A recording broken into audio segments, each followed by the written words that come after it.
Quando nosso Senhor esteve aqui na terra, ele disse: "Quando vier o Filho do Homem, achará fé na terra?"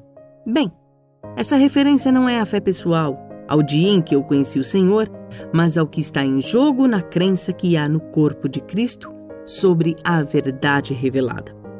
Como é fácil desviar daquelas coisas que sabemos que estão na palavra de Deus, mas a verdade, de alguma forma, é que a palavra de Deus não vem em primeiro lugar. Às vezes pensamos: este cântico é lindo, mas não paramos para verificar se sua letra está baseada nas Escrituras. Aceitamos coisas em nossa vida que nos afetam daquela forma que Deus já disse que nos afasta dele.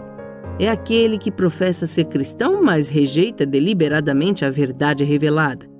Bem, às vezes essa não é uma posição muito popular. Você então descobre que está com pessoas que amam o Senhor, mas, de alguma forma, elas simplesmente não querem falar sobre o Senhor. Elas não querem compreendê-lo em sua divindade. Essas pessoas não querem reconhecer que, na verdade, foram redimidas pelo precioso sangue de Jesus, que seu sacrifício foi em favor delas, que ele morreu por elas. Sem perceber, essas coisas são deixadas de lado, talvez para serem lembradas em algum dia especial do ano, ou quando todos nós deveríamos pensar sobre isso. Mas isso é apostasia. Em 1 João 4:3 lemos: "Todo espírito que não confessa Jesus não é de Deus, mas é o espírito do anticristo, a respeito do qual tendes ouvido que havia de vir e agora já está no mundo. Filhinhos, vós sois de Deus e já tendes vencido os falsos profetas, pois aquele que está em vós é maior do que aquele que está no mundo." Parece que não percebemos o quão longe fomos na Igreja de Jesus Cristo na perigosa posição da apostasia. Em 2 Timóteo 4:3 lemos: "Porque chegará o tempo em que não suportarão a sã doutrina."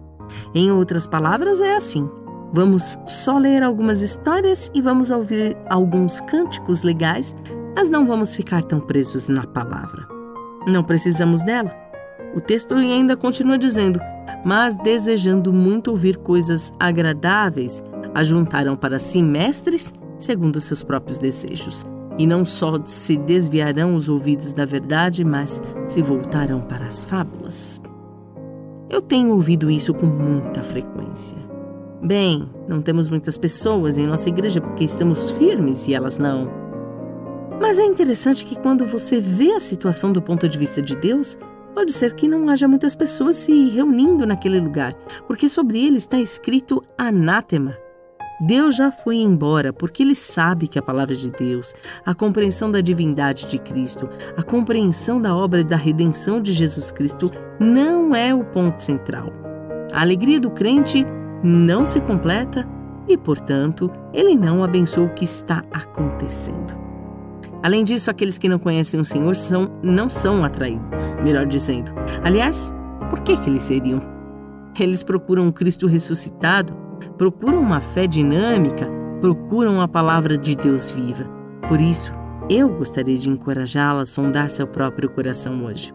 É tão fácil ter uma aparência de religiosidade, mas rejeitar-lhe o poder.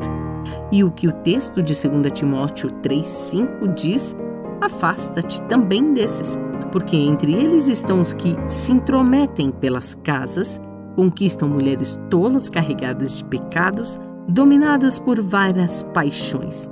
E ouça isso: que estão sempre aprendendo, mas nunca podem chegar ao pleno conhecimento da verdade.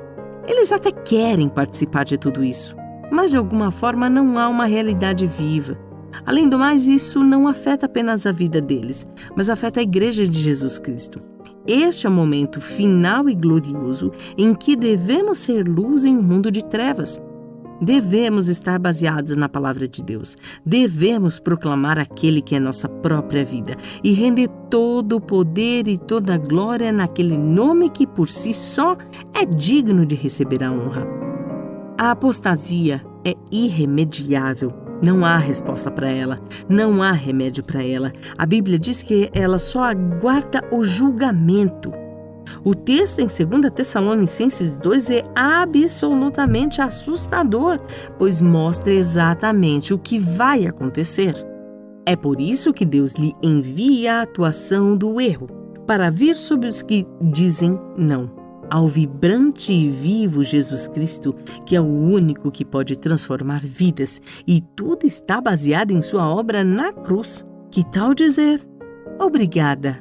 Se você sente que tem tido um espírito de apostasia, que tal voltar-se a Ele de todo o seu coração?